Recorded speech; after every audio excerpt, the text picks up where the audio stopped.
Well, welcome back, you guys, to what's this thing called? I just forgot. Redneck Redemption. We'll probably ought to explain that story. We've got people listening to the last couple episodes and probably this episode that don't normally listen. They're probably like, "What in the world is this Redneck Redemption thing?" And the long and short of it is my oldest son came up with this idea for this podcast about a year and a half ago, and he said, "Dad," and the Lord had just brought him back into just a vibrant relationship with him, and he hadn't even told me about it yet, until he told us about it all at once. He said, "Okay, I got to tell you something. Starting last April, God began to deal with me, and here's what He's been showing me." And then he said, "I want to start a podcast, and I want us to tell stories together." And you got stories, and I got stories. And he said, and I just want to be raw and real, and just talk about Jesus. And he said, "But I want to call it Redneck Redemption." And I thought, "Oh my gosh." So that's how it all got started. And so, man, for those of you who started listening to us just because of Drew's stories, mainly about bows, and for all of you that have sent us messages, man, thank you guys for the encouragement you've been over the last several months. And I know we slowed down quite a bit, but these last few days we've been in Honduras. Andrew is not with us here, but I got the same crew with me tonight. I've had the last two nights. Mr. Matt Fisk is here. Mr. Corey Calicott is here. Mr. John Ward is here with us. And so, hey, I just want to start this way. I was reading this morning the 29th Psalm, and this psalm says a lot about the voice of the Lord. And that was one thing I was already thinking about this morning. You know, it's not every day I wake up in Honduras on the top of a mountain in the fog to such beauty. I mean, it really is a beautiful place. Yes, it is. Yeah. But we're here for a purpose, and we're not exactly sure what that purpose is. We really came down here for a vision trip because God just made it clear He wanted us to meet some people and come find out how He wants us to get involved. So today my prayer has been, and really all week my prayer, but this morning I wrote this in my journal. I was already thinking this, Lord, and I want to let me see what I need to see. Let me hear what I need to hear so you can set up what you want to set up. And man, as I'm thinking that, writing that down, I look down and I read this psalm, the voice of the Lord.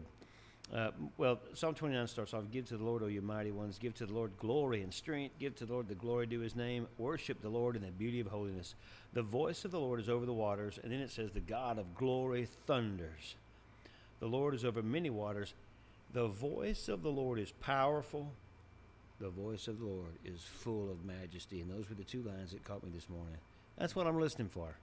And I think that's what we talked about this some the other night, the difference in religion and how we just kind of, it's easy to become religious, but when I think about, man, how we really ought to be walking and living and what God has just shown me through the years, I think about Romans, again, 8:14. I just have to come back to it all the time. As men are led by the Spirit of God, these are the children of God. So this ought to be the description of our lives, that we're led by His Spirit.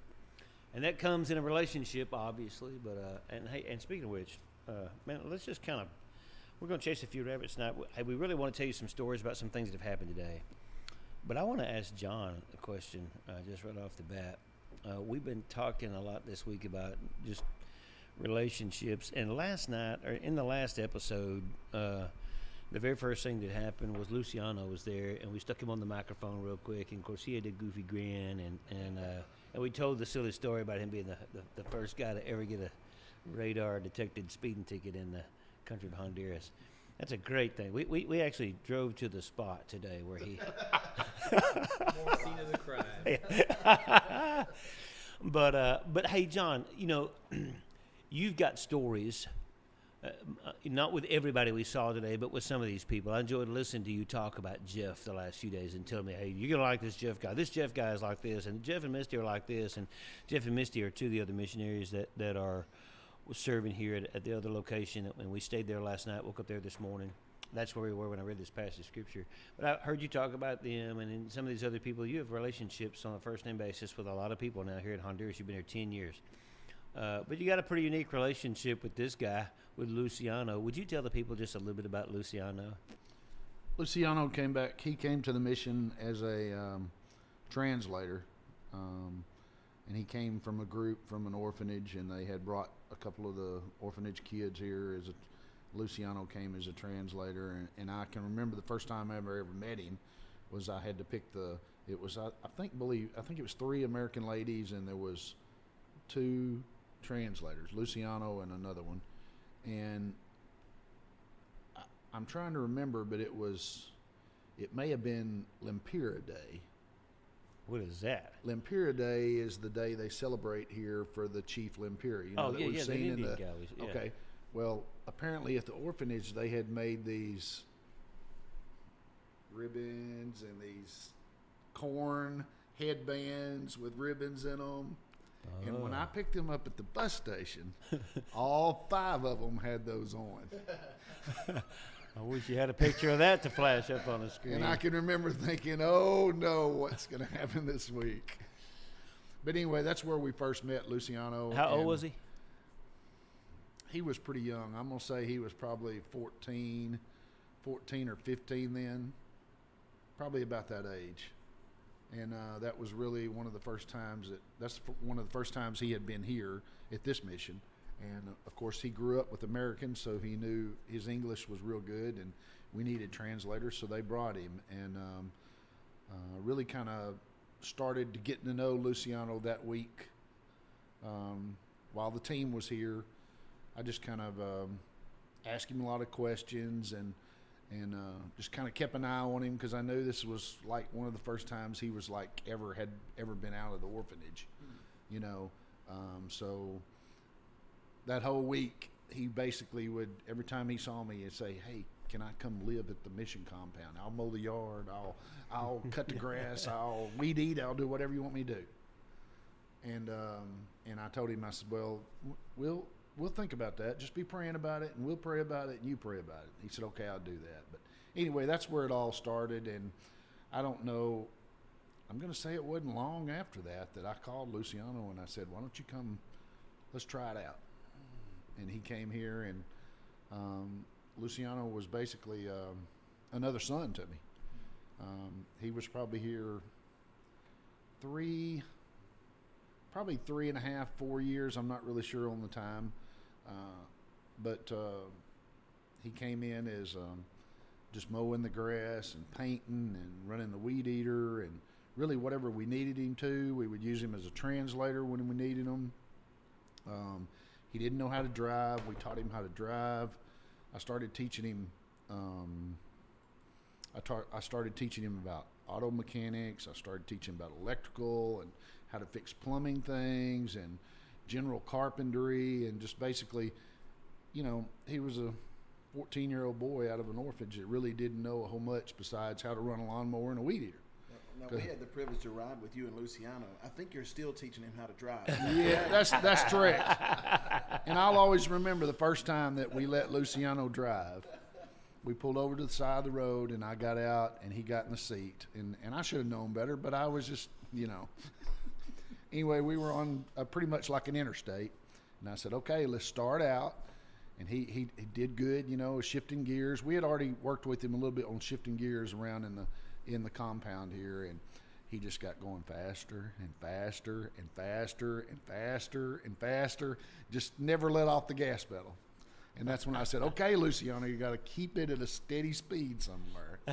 So I'll always remember that. But Luciano was with us 3 or 4 years, and then he went to another job for a few years, and just this last December, I think God was calling him back, and I think God was telling me that it was time for Luciano to come back. So I am more than ecstatic to have him back, and what he brings to our ministry, what he brings to the people he meets. Yeah. He really has a heart for missions, and he has a heart for everything. He's just a totally great guy, and I'm glad to have him back. So he's kind of like a son to you, and I know just watching, these two guys relate to each other cracks me up. I told John a while ago, I said, "Man, I've enjoyed watching the relationship there, you know, just seeing the camaraderie that they have and the respect they have for each other, and I don't know, it's just been cool. It's encouraging for me to watch." Yeah, anyhow. You know, I can't help but think of like the Apostle Paul. We were talking about that earlier, and all the journeys and all the relationships and all the people who, you know, really made the ministry possible from him. from Right. guys who set things up, from point of contacts in a new area he was going to, and some of a lot of the ways that the trips and the visits and the relationships we've developed here in these last 3 days are very similar to, I think, how things flowed out of his ministry. And when I think of Luciano, I think of Jacinto, and I think of Pastor Alvin, all these different names, these different faces that we've come in contact with. It reminds me, looking through Paul's letters, and Yeah. at the tail end of it, Colossians, he says this at the end. He says, "Greet every saint in Christ Jesus. The brethren who are with me greet you." And man, that resonates with me in a different way now, because the people back home don't know these other than stories, other than Luciano's debut last night on Right. on the podcast. Right. But they really don't know, though, except for in stories. But you and I, we had a chance to connect with these relationships that John and his staff up here have been supporting and developing over years, and it's just very, very rich. And even to seeing what God is going to further through those relationships. And at the end of nearly every one of Paul's epistles, he makes and you heard, were you there when Jeff was talking about this today? No, man, Jeff and I had this conversation about at the end of every one of Paul's epistles, he mentions people by name. He says, "Hey, by the way, greet so and so, greet this guy, greet that. Hey, tell this guy, hey, and remember, hey, this guy over here." So every place he went, he had a relationship with somebody. There was a name he knew. And I think sometimes that's really what Jeff and I were. That's why Jeff is here, right? Right, John? He's here to help build discipling relationships, because a lot of people might come take a mission trip here, and it's a cool thing to come to Honduras. But if you go home and just feel good that you did something over there, but you don't have a relationship with somebody, you don't have a whole lot of investment there. But Paul always is talking about people by name. So when we get home, we're going to be talking about some of these people. Because we met some folks, we met some neat folks today, and that it just makes a huge difference to begin to interact with somebody. So now for me, I said this earlier. For me, today seemed like just the best day. There's a couple of reasons for that, but Matt Fisk, what about you, man? Tell the folks what we did a little bit today and what got you. You know, I had a really good ride with Jeff and Jacinto, and I asked Jacinto to tell me his story, how he came to the Lord, and I wanted to know how he got to where he was at. So he shared his testimony with me, and he wanted to know my testimony too, but he wanted to know it in Spanish. That was very hard. And I stumbled and faltered my way through it, and he helped me, was very gracious with being patient, and I think a couple of times he wanted to fall asleep, just waiting for me to get the words out. And come on, Gringo, today sometime, while we're all still young. But I just appreciated so much his heart. He's all about relationships, and the way that we were with Joel. Yeah. Man, the moment you see these people, and you don't even have to speak Spanish to see that the Holy Spirit was all over this guy's face. Yeah. The moment we stepped out of the vehicle, it was just there. Yeah. And I told him that later. I said, "I saw the Holy Spirit in your face as soon as I saw you." He said, "I saw it in you too." Because our spirits bear witness with one another that we belong to the same Father. And my daughter has been my daughter since the moment I held her, and I grieve for Luciano's situation, that he grew up in an orphanage. Man, this morning I read from the Italian prophet Malachi, and it said, "You weary the Lord." But you say, "How have I wearied the Lord?" Well, by asking him these questions, you ask, or you say that those who do evil are good, and that God accepts them, and you ask the question, "Where is the God of justice?" That's a question that really wears God out. Why? Because he hears it every single day, all day long. And I can't help but think, I look at my daughter and how she's never going to lack for love. Even if I wasn't around, there's mom and grandma and grandpa and brown papa and all these people. And there's Luciano, but God brought to him a father. Yeah. A pretty good dad. Yeah. You know, probably better than the one that he could have had if his own natural father. I would say 100%. Yeah, isn't that really cool to think about that God in His grace would give him Yeah. something better than what he would have had, Mhm. you know. And you know, that's what Paul and Timothy had with each other. They had that father and son relationship. My true child in the faith is how he addresses Timothy in his first letter. You're my true child in Yeah. the faith. You know, we can't help the fathers we get saddled with. Now, I happen to have a good one. A lot of people don't. But then when we get born again, and our adoptive father, the King of the universe, puts us with a surrogate in this discipleship relationship, which is so vital and so important to our growth. And I'm just glad to see there's men like John who'll do that with a Luciano, you know. Yeah, and if you've never been on any kind of mission endeavor or ventured into some kind of relief effort in a third world country where you encounter a lot of these special relationships and you see these kids and you see the life that a lot of these people are living in and under, let me tell you the SOP of most mission trips.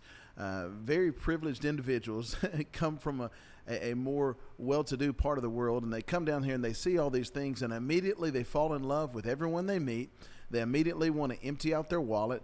There's a reason why us three men are down here without our wives, because Honduras would have us locked up for kidnapping when our wives come down here and take about 20 kids back with them, right? Right. But the reality is, I want to take another step in this journey we see with what we're experiencing, with what John has experienced, and really what we find in the gospel, or excuse me, in the epistles of Acts. When Paul encounters these different people, it's not always just, oh, I love you. Oh, you're so great. Oh, man, this is the best life ever. I love our relationship. Sometimes there's some harsh things that happen there. Sometimes there's some interaction that's not real comforting, that Yeah. is just, well, we've said it already, real relationships. And I know, John, you've had to kind of hone us in, kind of warn us and wean us off of just that, and I don't want to be insensitive to that, but that sympathetic outlook on that, to think, oh, we can come in here and just fix everybody's problems without really getting a good sense of what needs to be done and why the Lord has brought us down here. But kind of talk to that as far as those relationships. Where's the balance in that for you and even for those who come and experience what we've experienced? Well, I would say that balance is a very hard balance to learn. When we first came here, we were pretty much in the same mindset probably that y'all three are this week. You Right. know, we're going to do this and we're going to do this and we're going to help them and we're going to build them a house and we're going to do this and we're going to put a roof on this house and we want to take care of those kids and we want to get that little girl surgery, and nonstop. Even my son, when we first came here, I believe he was 12 years old, would just loan money to anybody around this community to ask him. And it didn't take us long to learn that some of those people never had any intentions of paying you back. Right. So it's a very hard balance to learn, and sometimes when I'm talking to team members, especially after being here 10 years, and the way I have to answer some questions, and you know, I've even had some lady said, "Well, wow, you're kind of hard, aren't you?" Well, yeah, I am kind of hard, but I'm also very experienced. Yeah. I've been burned a few times, so my experience has not been an easy road in 10 years. Sure. And I still don't know it all, but I still think I have a lot better experience and expertise in some of the areas than somebody that just comes once a year. And Right. that's hard for me to get that across to them sometimes. Yeah, I would imagine. So I was just thinking about what Jesus said. If somebody asks for your coat, give me a cloak also. And, you know, that doesn't mean you're supposed to give everybody everything they ask for, or give more than they ask for. Right. The concept there is, if somebody asks you for your coat and they don't just need a coat, they need a cloak, go all the way with what they need. if the Lord's put you in a position to do that.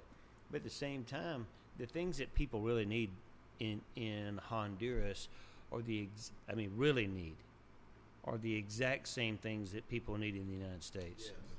And that people need in the other hemisphere, that people need no matter where you're going to go. It's the same need, and it's something that can't be fixed with money. That's right. It can't be changed with affluence. And what we don't need is to go somewhere in another part of the world and say, let me do everything I can do to make you like me. Yeah. That's right. Yeah. So it can't be fixed with money. So throwing money at somebody, could it be helpful? Sure, but have you seen sometimes where it's more harmful? Absolutely. That's hard. That's a lot of those hard experiences that that either me and my family and I have experienced by ourselves on our experiences, or even where team members may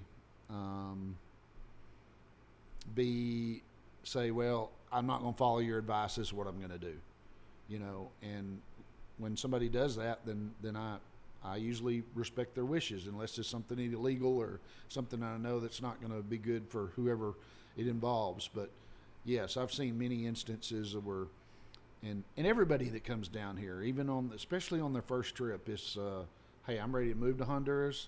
What do you need down here? You need a new truck. You need a new car. Let's build a house for these people. Let's build a church. Let's do this. Let's go buy them some groceries. Let's get this surgery done. Not that stuff's not good, but it can be overwhelming and overpowerful. And there's a fine line between showing the love of Christ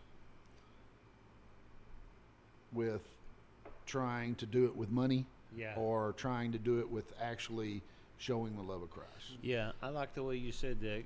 I know, Corey, you got something you want to say, but there's a fine line between showing the love of Christ or being a vessel of the love of Christ and the provision of Christ, and trying to be an amateur providence, as Oswald Chambers calls it. When you try to play the role of the Holy Spirit, or you try to help God out in what you think they need, and so because you have resources, you throw them out. And that's not always the best thing to do. Yeah, I want to commend, John, we've kind of shouted out the website to go and see. And again, John, what is that website? medicaldental.org. And if you want to find them on Facebook, it's Honduras Baptist Dental Mission is their Facebook page. What is different to me about the mission trips I've been on and coming on this one is this is a very well-oiled machine. Good. A lot of times you'll come and you'll show up in a place and you're like, God, how are you doing anything right here in this place? Because this staff or this people group or the resources they have is just not gelling. It's not working. But man, they really it's a well-established ministry. If you're looking for a place, if you're a pastor and you're looking for a place to invest in the kingdom work outside of the United States, man, I would highly recommend considering this. It's been on the ground working here in Honduras for 45 years. Its current director, John Ward, that's on here with us, has been in this position for 10 years. And even before he came and visited and supported the ministry before he was even paid by the ministry. And he's still here, okay? That's amazing. No hurricane has swept him out of here. No calamity, not even the COVID. He's still here. But seriously, a lot of the things they've done has challenged me. And I think this is part of why God called us down here, has challenged me to look with fresh eyes and not just past experience of mission opportunities, because you really have to ask the question that we came up with on the way down here is, God, what should we be praying about?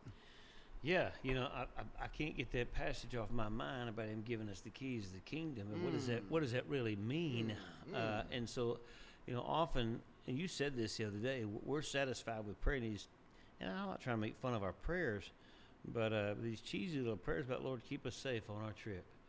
Bring us home safe. Well, does that really sound like a kingdom prayer? And I'm not saying the Lord's not in to bring us home safe, but if God could and would do what he did to get Matt here, and we knew there was a reason that God had some divine appointments for Matt Fisk, and I'm not saying he didn't for all of us, because he did, But with what God had to do there for us to turn around and say, okay, look, we really asked. I remember when something happened in my life back in the 90s, way back in the 1900s.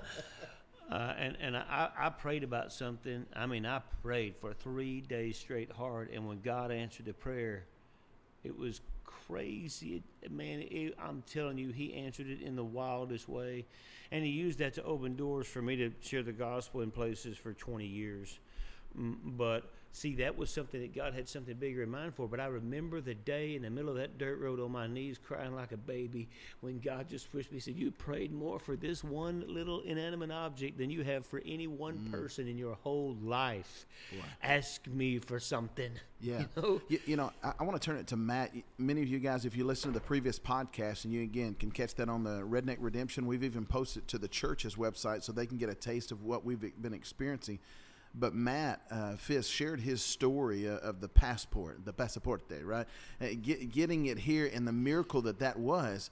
But Matt, I want to turn that over. How huge, how much of a miracle does that feel like to you personally now that you've encountered Alvin, Joel, Jacinto? How huge is that now? That those relationships have been established because God put that passport in your hand. In perspective, it seems like being around the dinner table with God the Father and say, Dad, would you pass the salt, please? Oh, man. Boy. It's really that simple, isn't it? I mean, not from our point of view, because we're locked in time. We're locked in the here and now, and we can't see beyond one choice, let alone everything else that God has in store for us. But there's one simple thing. God's like, is that the best you got? Is that the best you can ask for? So you come down here and you see these men and women, but we've met mostly men down here who are just walking by faith.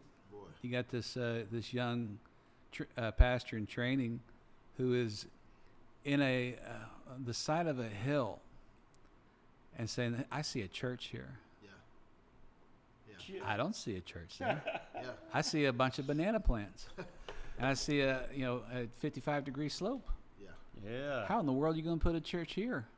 Yeah. And he was seeing it though, wasn't he? Yeah, and it's not just that. He's putting it across the street and down the block from the Catholic Church. Yeah. Okay, and the land belongs to his brother, so he's going to ask his brother for a piece of that land to put a Christian church on. Oh, by the way, his brother's a Catholic. Now, So coming back up that hill, one of you guys, when you were pointing out all those things coming up that hill, one of you guys said something in Spanish, and I know what you said. I don't speak to Spanish, but you said nothing's impossible, didn't you? How did you say that? Nada es imposible. Yeah, when you said that, I heard somebody repeat it, and I said, oh, he just said nothing's impossible. Yeah, Jeff. I think it was Jeff that said that. Yeah. The last thing I said to Joel before we left, I said, brother, this time next year, you're going to have 2 children. You're going to have a real child, and you're going to have a church. Why say something like that? Because I think Joel really believes that. He really sees that. I don't have to see it. All I got to do is ask for a blistered passport, which is simple. And he's asking for a church, which, okay, all right, brother, I'm with you. Yeah. I don't see what you see, but you see it. That's good enough for me. Hey, and to pick that up, if you're like me out there, you're probably thinking, well, man, I can send a work crew. I do construction. I do concrete. We can send some welders down there. I got a plumber I know. We can get a team together. We can come down there and build him that church. You're missing it.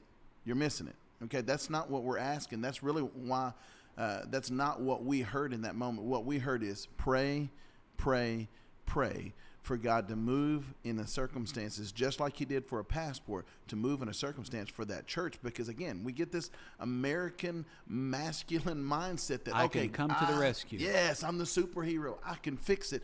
And God is up to something totally different in each one of these relationships down here. And again, it comes back to that question, God, what should I be praying for? I think John was right. you have the ability to do something, but then you come in that moment, you look like the Superman, right? Look, the great American has done it, instead of letting God come through in the way that only He can, so that that faith story becomes theirs. You know. We're here in a flash. We're going flash. Yeah, right. Yeah. So that leaves them dependent also on the wrong source. I mean, that leaves them looking to the wrong source. It's turning their faith in the wrong direction, and it's robbing glory from God. Yeah. John, could you speak to that? I mean, as a missionary on the field down there, on the ground, seeing daily needs, and also, man, as a visionary, seeing a destiny where the efforts you guys are involved in down here are trying to move these families, these individuals. Talk to us a little bit about the sensitivity to what God is doing in a moment with some of these people, how important it is for you not to overstep or outstep what He's doing in His timing. Well, just briefly, and all those things are true. You know, I had a missionary friend that was here, and he was here for probably about the first 5 years I was here, and he was really a mentor to me, and I really bounced a lot of ideas off of him or got his experience. But he said, John, you have to be careful, because if the gringos build the church, then it's a gringos church. Yeah. It's not the Hondurans church. It's Right. not the people's church. And we know now, and Jeff can really tell you to that effect, that the Hondurans have to have a stake in it. They have to have some sacrifice in it. If the gringos just come in and buy them some land and build them a church, well, it's not their church. It's the gringos' church. They're just there, and then they'll want then it continues, and then it turns into more of a Santa Claus ministry. We need this. We need this. We need this. We need this. So it's a very fine line that you have to follow. Yeah, that leaves them not functioning from faith. That's correct. Yeah, that leaves them not turning to God, but turning to man first before they turn to God, or saying, okay, hey, we need this. God's already, and I mean, this might be, God's already provided us a way that we can get it. He's put somebody in our life that we can call. And when in reality, and that may all sound great and good, and somebody listening going, man, what's wrong with that? But if you call in somebody before you're calling on Jesus, you know, you're missing the whole point. And then when the day's over with, you're going to be more thankful to the somebody than you are to the Jesus that put the somebody in your life. You know, and somebody's not going to walk away saying, Gloria de Dios. Did I say that right? Close enough, gringo. Woo. So, hey, let me just say a funny moment You today. actually said thank you, goodbye. No, oh, did I say? Good morning, my love. Oh no, hey, you guys, this is going south quick. So today we do have all kind. I have very limited international mission experiences, but all of them are pretty colorful. But mainly with language mess ups. And as a matter of fact, when we were getting that coffee yesterday, and you said, "What is bonbon?" Man, all I could think about was being in a worship service, and the missionary had already told me, quit trying the Portuguese. Quit trying the Portuguese. And I knew that bonbon in Portuguese is good. It's what the kids call candy, and they told us not to give out candy until the last day because they'd be swarming us. So we took this guy with us, Bruce Short was with us, and he couldn't stand it. He got the candy out the first day. Of course, I mean, it's like mobs of kids just following us around. So we started calling him Bonbon Bruce. Well, we're in a worship service, and I'm not understanding what they're saying. They're talking in Portuguese, but they're announcing that Pastor Bruce Short is going to preach tomorrow night. And I just said, of course, it's a pretty lively atmosphere. I just said, boom, boom, Bruce. And you just got totally silent in that place. And the missionary jumped up to the pulpit and got to the microphone. He said, Americana. And they all said, oh, see, they busted up laughing, you know. And when he came and sat down beside me, he grabbed my leg. He said, I told you to quit with the Portuguese. You just said big butt Bruce. Hey, if you're wondering what it's like for a redneck to come down to Honduras, man, there are some stories. But it made me think. I want to share just this one for just the folks listening, just for a good laugh, because sometimes. Today was probably my worst day. I was sitting there trying to think of what to say when we were out there in Joel's orchard and around his plants and stuff like that. And, man, I just had block. It's like, okay, all right, Lord, I need to shut up. Okay, clearly. But it didn't get too bad with this trip. But I've been on a mission trip before where there was a young man who just wanted so bad to speak Spanish. So he wanted to communicate. And Pastor, I've watched you. You've been trying. You're like, yeah, I got to get this. And by the way, if you didn't know, we got a guy from Birmingham, Alabama out here speaking very fluent Spanish with a Southern accent. I'm going to tell you, it's cool. They love it too, man. It's cool. It's ¿Cómo Spanish. estás, hermano? Come on, yeah. Hermano. It's beautiful. It is. It really is, man. And they understand him perfectly well. But this guy came on a mission apologetic. trip to Mexico with us. This one gentleman that was with us this time, and every evening I would tell the director of the orphanage we were working on, "Hasta mañana," see you in the morning. And this guy had to say something, so he yells out in his deepest East Texas voice, "Man Yanner!" Man Yanner. So it's just proof to know that God can use people who can't even speak the language Man. down here, We right? had some interpretation comedy today, and so John was guarding the truck while we had to walk down this little path to these guys' house. And we're sitting there, and Corey asked me to tell him this story, and of course, we're using Luciano, our redneck interpreter. That's what I'm going to call him from now on. Luciano, the redneck interpreter. We're using him to interpret it. Corey asked me to tell him what happened when I was the first time I ever preached with an interpreter. I told the guy, I said, look, I've never done this before, so I don't know how to, I'm going to have to just kind of complete a thought, and then you run with it from there. He said, gotcha, redneck. He called me. This guy, that's how come I call Luciano that, because he reminds me so much of Eli Mafra. But he said, okay, redneck, I got you. So I started, and I would say a little bit, and he'd say twice as much as I said, and then I'd say a little bit, and he'd say, well, when the sermon was over, I said, hey, man, your sermon was longer than mine. He said, yeah, it was better, too. And so, what's his name? Josito? Jacinto. See, I can't even say our name. Anyway. There you go, boy. Yeah, he laughed so hard. Anyway, all kind of things. And we are having an effect, okay? We're trying to have a kingdom effect, but we're having a deep East Texas effect because our redneck translator literally said when he was speaking English, he said this. Are you ready for this? Yeah. Fixin'. He said, hey, we're fixing up. We said, whoa, wait a minute. What'd you say? Fixing up. Man, that guy, he is way more Americanized. And he's never been to the States, Never right, been to John? the States. Never been to the States. So, hey, the Lord still works.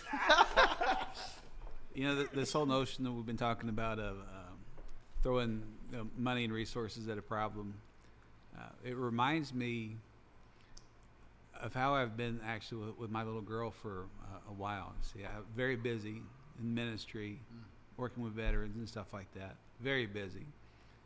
And I'm retired. My income's from retirement, So it's not like I didn't have to do these things. And so I would substitute the time that I was taking from my daughter and giving to other people and other things and other events. I would substitute that time with the things that, here's a Barbie, here's a little toy or something. When you change, and I'm starting to think in Spanish now, and I'm having difficulty saying it. When you substitute the time of a relationship with a resource, I think you lose out. And I think that's exactly what John is saying, that the relationships that you build are so much more important than anything you could throw at it that doesn't mean anything or having lasting value.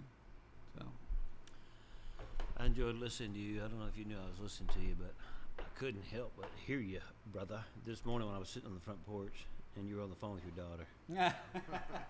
And I thought, I'm a little embarrassed for John. No, I didn't. For John. I'm sorry, John, not John. What's your name? Mateo. I thought, man, this is cool to, I was trying not to hear your conversation, but it was neat to listen to you relate to your daughter. And I was thinking about my daughter this morning early and my wife, and man, missing both of them, to be honest with you, more than I thought I was going to in this short period of time, But it started on the plane on the way over here, just listening to my wife sing. I thought, man, and that's got kind of messed me up. I've been all week long. That's had me going. Man, I just can't wait to get home.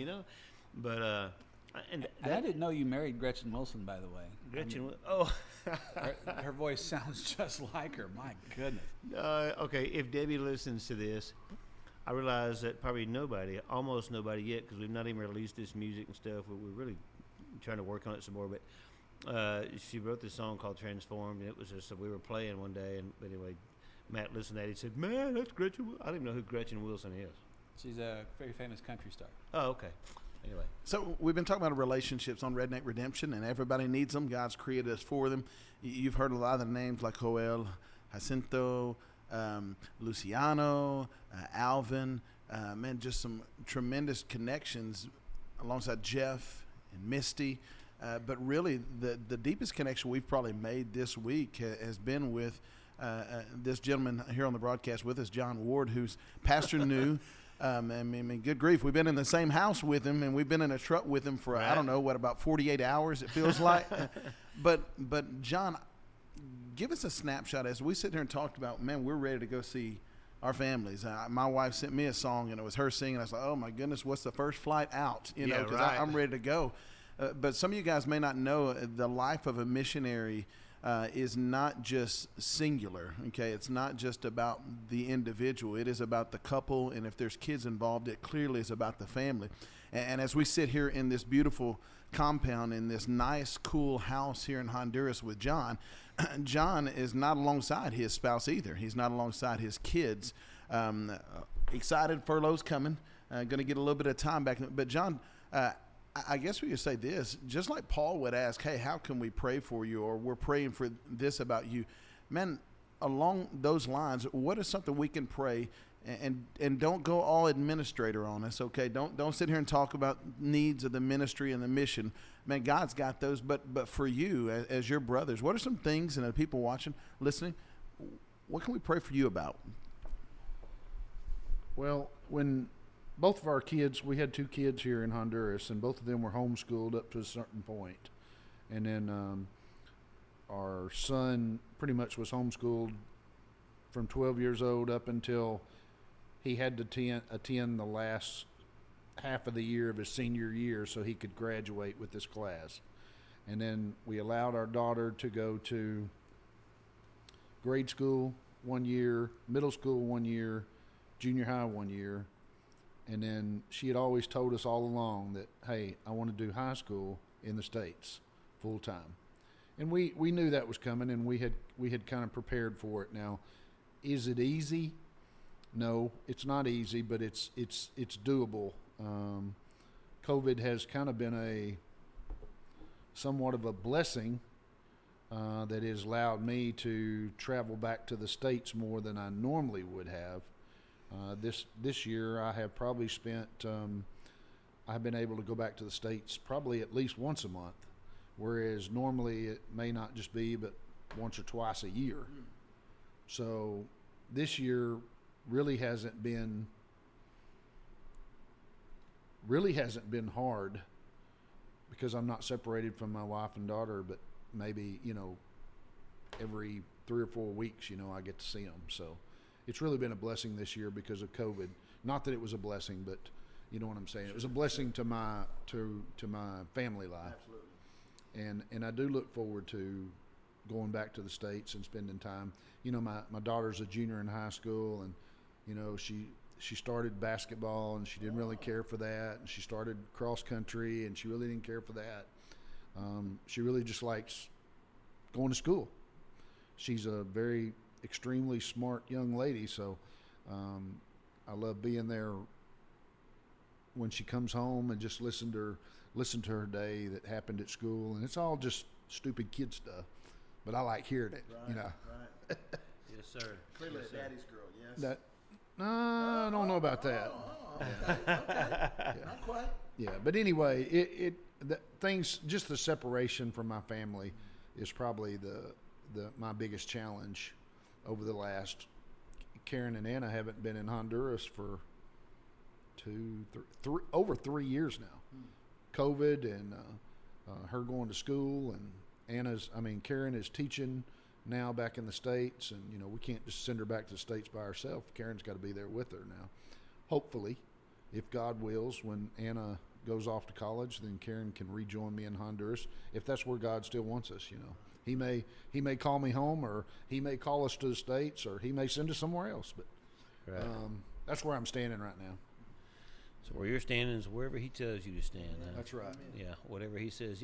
When you first started this, you would not have envisioned it probably coming to this place where it is right now, where you guys are apart that much. I mean, I realized probably early on you realized, okay, this might potentially happen, but I'm glad that you're not just totally sitting. And that is, that wasn't your original plan, but the Lord has helped you make it work. And so, yeah, that's Well, I don't think really from the beginning, I mean, even Anna didn't, at that time she didn't understand that she was going to be there for high school, but, I never really envisioned it until about, halfway through. And then when we knew, but I mean, homeschooling was excellent and A+ for my son.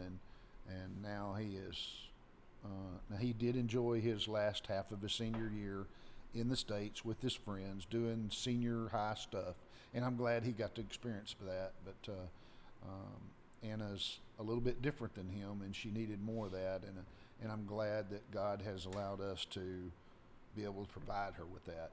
Missionary kids miss out on so much of for one thing, missionary kids are so much more well-rounded and exposed to different things that some It's just a people matter of will personal opinion there. ever see.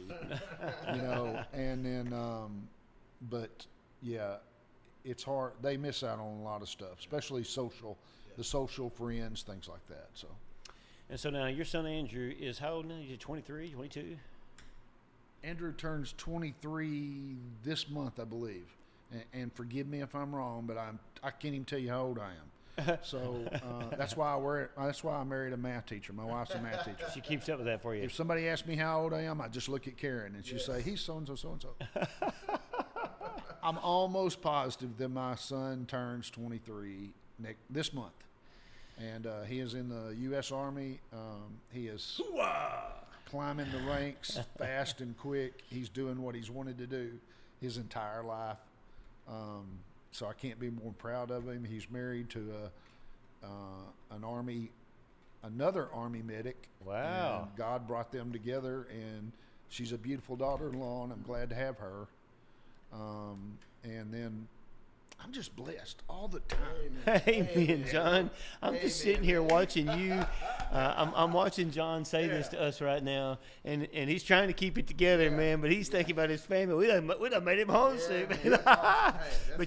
But to realize how blessed you are, blessed in the way that God opened the doors for John and Karen to come here. Blessed in the ways that God gave John and Karen the relationship they had that made it possible. Yes. Blessed in the way He opened the doors for them to do for their kids what needed to be done, what was best for their kids. And then just blessed in the kids that they got, man. Even in your daughter-in-law, I'm feeling the same way. My daughter-in-law sent me a deal yesterday morning. She said, "I love you, Dad," and then sent a little video of my grandson, and I'm like, man, this is awesome. Each morning I've tried to send messages out, and of course, I started to tell Corey this morning, the more kids you have, and then the more of them that get married, the longer it takes you to send messages to everybody in the morning, Yeah. But at any rate, but it's a gift, though, man. And look, while you were talking, I was thinking about watching Joel today when he was sharing his testimony with us. I know you didn't get to see it, but man, he broke while he was telling his testimony, and he just said, God has called me to do something I don't feel worthy of doing. I just don't feel worthy of this. And man, at that point I thought, okay, he had me, man. I just man, what a blessing to see thankfulness, genuine thankfulness, man, praise the Lord for that. Woo. Yeah, that's good stuff. Well, thank you for being a guide for us the last few days, and you and all your compadres here, and taking us around your country, and teaching us the things that you've taught us, and letting us be a part of some of this stuff and opening other doors. Go ahead. Yeah, man, and it's been a blessing. We got to experience something that not many people, if any, in your 10-year tenure down here have done, where we got to come to a vision trip. Usually it's cut and dry. John has this thing ironed out, all the details, all the resources ready for medical trips and dental trips, that missions that come in here. And we just kind of rocked the boat a little bit and said, man, we want you to show us what's going on. Who is this Honduras mission? What's going on? How's God using you? Who are the people you're affecting? And man, he's been so gracious, and his staff has been so gracious. Man, we have eaten like kings down here. I'm telling you, it's just been Matt. He's been sticking on that Optavia stuff. Yeah. Not really. Yeah, we got to talk to some other mission contacts. They're going to have to up their game to get the John Ward level of leadership down here. But no, it's been a blessing to be led by you and to be supported and man, just Hey, and let giving me us just say this. a vantage point. Just in case there actually is somebody, and maybe the Lord would use this thing to put this in front of somebody that's in a position to put a team together to come to Honduras. Look, if you've ever thought about doing this or considering bringing a team to Honduras for medical or dental missions, or really, I guess any kind of missions, really, any kind. Those new, the evangelistic, the discipleship things are opening up. One of the big interests that we have now is the seminary that they have. Yeah. And we've not even hardly said anything about the seminary, but that's why we met this guy today. He's a promising student in the seminary, is wanting to plant a church in his home village.